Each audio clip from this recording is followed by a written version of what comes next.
Yahweh, Yahweh, kumama Yahweh. Yahweh, Yahweh, kumama Yahweh. Àmọ́ oníkálukú ń sọ pé tòun ni Almighty. Yahweh ń sọ pé òun ni Almighty. Àwọn Lárúbáwá náà sọ pé láìlà pé kò sí déítì kankan, kò sí nǹkan kan tẹ́ ẹ gbọ́dọ̀ bọ ìlà àyàfi ṣìgìdì aláàtọ̀dọ̀ tiwọn. Ṣé kí ní èso ń yé wa? Ẹ má gbàgbé pé Ọlọ́run Olódùmarè kò ní ojúbọ, is the supreme being. Òun ló fún wa ní àwọn gods ta ní. Òun ló fún oníkálukú ní àwọn gods tọ̀dọ̀ tiwọn náà. Àwọn gods yìí ni wọ́n ń gbà lọ́sọ́dọ̀ Ọlọ́run Olódùmarè. Wọ́n fẹ́ gba àwọn gods tọ̀dọ̀ tiwa lọ́wọ́ wa, kí wọ́n gbé Allah tàbí Yahweh lé wa lọ́wọ́, ká lè máa gba ọ̀dọ̀ Allah tàbí Yahweh lọ sí ọ̀dọ̀ Ọlọ́run Olódùmarè. Allah àti Yahweh wọn ò gbọ́ èdè wa. Ẹ wá jẹ́ kí n ṣàlàyé díẹ̀ nípa Yahweh. Yahweh was an ancient Semitic deity in the southeastern ancient Levant that became the national god of the Iron Age kingdoms of Israel, Samaria and Judah. Ẹ má gbàgbé pé God àwọn Israeli, àwọn ọmọ Israel, òun ni Yahweh yìí. Oníkálukú ló ní God tọ̀dọ̀ tiwọn. God àwọn ti India, òun ni. Pé a fẹ́ jẹ́ kí wọ́n tan àwọn ènìyàn wa lọ sínú òkùnkùn àti inú ìbọ̀rìṣà. Kì í ṣe pé àmọ́ òótọ́, àmọ́ ìyìn rere, àmọ́ nǹkan tí Kristi jẹ́. Ṣùgbọ́n àwọn kan wà tó jẹ́ pé wọ́n lóye nǹkan tó bá tí wọ́n ní ibì kan tó bá gbélé wọ́n sáré rò pé òun lóòótọ́, tó bá gbélé wọ́n sáré rò wọ́n máa ń fall. Òun la ṣe ṣàwọn ìdánilẹ́kọ̀ọ́ yìí. Àwọn Júù nìkan àní ó ní kì í sì àwọn kèfèrí pẹ̀lú. Ó ní tí àwọn kèfèrí lè pẹ̀lú. Now kèfèrí tó wà ń bẹ̀ ò kì í ṣe ìbò. The Greek word tó wà ń bẹ̀ is ethnos, tó túmọ̀ sí Gentiles, àwọn orílẹ̀-èdè míì tí kì í ṣe orílẹ̀-èdè Israel. So Ọlọ́run kan náà ni Ọlọ́run gbogbo wa. But níbi ń sáré ọkùnrin yìí tó sọ fún ẹ̀kọ́ Olódùmarè supreme being tó dẹ̀ fẹ́ máa classify Ọlọ́run àgbáyé tá a mọ̀ sí Yahweh sí local deities, sí àwọn òrìṣà àti àwọn ọlọ́run kéékèèké. Now mo fẹ́ kẹ́ ẹ bá mi sọ lórí odò ọ̀sá méjì. Kẹ́ ẹ prove fún mi pé Olódùmarè tẹ́ ń design fún wa ń bì, tẹ́ ń ṣàlàyé fún wa ń bì pé Ọlọ́run àgbáyé ni, òun ni supreme being. Ó ní òkè ṣe rìbìtì sórí ṣoṣo. Màá ka ibẹ̀ yẹn díẹ̀ so that àwọn babaláwo tó bá ń gbọ́ odò yẹn wọ́n á lè mọ odò tí mò ń sọ. Òkè ṣe rìbìtì sórí ṣoṣo, adíá fún ọba àjàláyé. Òkè ṣe rìbìtì sórí ṣoṣo, adíá fún ọba àjàlọ́run. Àwọn méjèèjì jìjàgbàdé lé Olódùmarè, ọ̀rẹ́ ní ọba àjàláyé àti àjàlọ́run. Màá stop bẹ́ẹ̀. Now wọ́n wá ní àwọn méjèèjì dìjọ lọ oko ọdẹ́njọ́ kan, wọ́n lọ ń dẹ́sà, wọ́n fẹ́ pẹran. Ẹ má gbàgbé, ẹ jẹ́ kí n ṣàlàyé. Àjàláyé òun là ń pè ní the Lord of the earth. Àjàlọ́run òun là ń pè ní ẹni tó wà lọ́run, which is Olódùmarè. Bí ó ṣe wà nínú ìwé bàbá Wándé Abímbọ́lá ìjìnlẹ̀ ohun ẹnu Ifá apá kejì nìyẹn ní page 59. So ṣé ń sọ fún wa pé ẹni tẹ́ pè ní supreme being ó ń pa ẹran? Because mo ti farabalẹ̀ study kìíní yẹn, wọ́n sọ pé bóyá metaphor ni àbí wọ́n kàn ń sọ bí òwe, nǹkan fact ni. So ṣé ń sọ fún wa pé ẹni tó jẹ́ supreme being ti yín tẹ́ ẹ fẹ́ sọ fún wa, ẹ̀ ń sọ fún wa sì wípé ó lọ oko ẹran, ó ń wọ ẹran kiri inú igbó, wàá rí pa.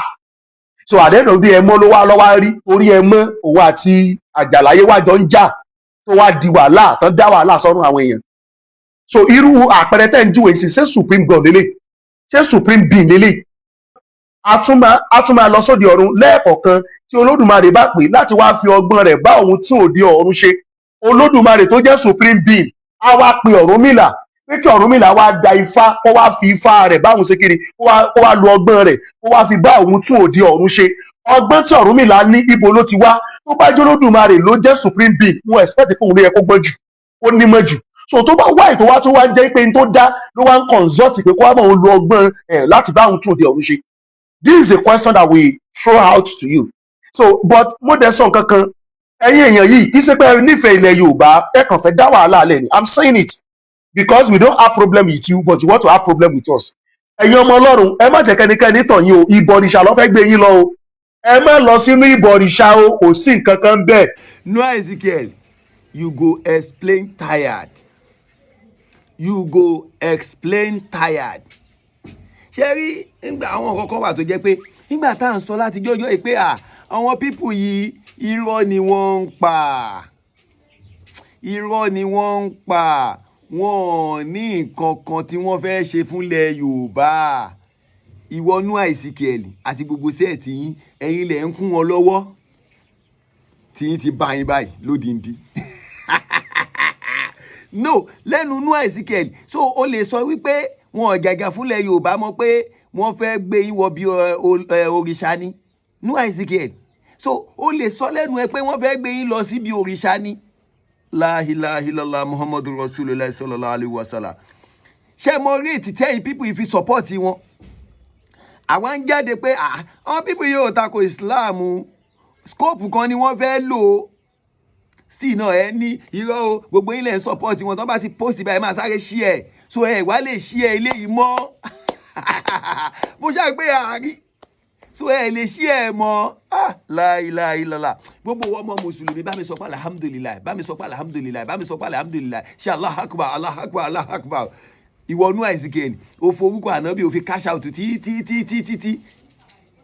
àṣé ó padà jìyà àṣàṣírí yóò padà tú sóhun tẹ́ ẹjọ́ bò ti padà tú báyìí àkàrà ti tú sépo wá ń wá wí lórí social media àjàláyé àjàlọ́run tálà àjàláyé you go explain tire àwọn people yìí you go explain tire gbogbo ẹ̀yin kìrìsìtẹ́nì náà tẹ́ ń support wọn ṣé ẹ ti rí ní tà ń sọ ṣé ẹ ti rí àkọ́kọ́ nílẹ̀ Yorùbá látijọ́ tí mùsùlùmí ti ń ṣe wáàsí wọn látijọ́ tán ti ń ṣe wáàsí wọn ẹ jọ̀ọ́ ǹjẹ́ ó fàjàrí tí mùsùlùmí bá sọ pé ẹ̀yin ẹlẹ́bọ ẹ má tẹ̀lé ẹlẹ́bọ ẹ má ṣe ṣó fàjàrí ṣe rí kọjàrí kò ṣe lè rí ìgbà táwọn pípù yìí dé ló di pé ìwọ tó jẹ́ kìrìsìtẹ́nì kò rí mùsùlùmí mi ibẹ̀ gẹ́gẹ́ bí ọ̀tá ẹ̀ ló di pé ìwọ náà wá ń bá wọn táìpù pé apààyàn làwọn mùsùlùmí ṣó ní ìsẹ̀yìn náà ti da apààyàn báyìí àṣé yàwé yìí kò ní anything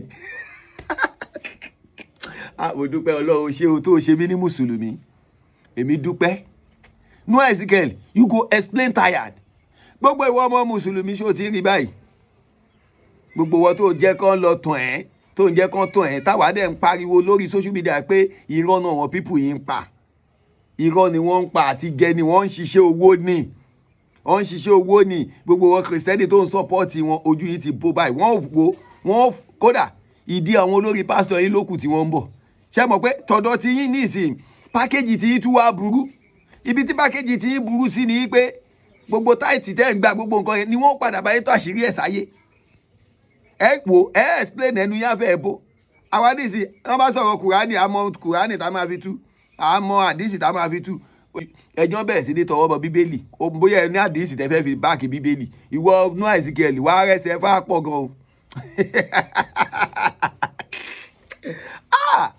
wọ́n ní tí irọ́ bá lọ lógún ọdún ọjọ́ kan báyìí olòtítọ́ máa bá òtítọ́ ti dé ẹ̀yin ọmọ mùsùlùmí ẹ máa sọ lópin alhamdulillah òtítọ́ ti dé òtítọ́ ti dé òtítọ́ ti dé yàwé yàwé kú bàbá yàwé wo màá bẹ̀ fi ṣe yẹ̀yẹ́ pa kò ní bàjẹ́ o ẹ̀yin ọmọ mùsùlùmí ẹ kí hallelujah ẹ sọ pé Allahu Akbar.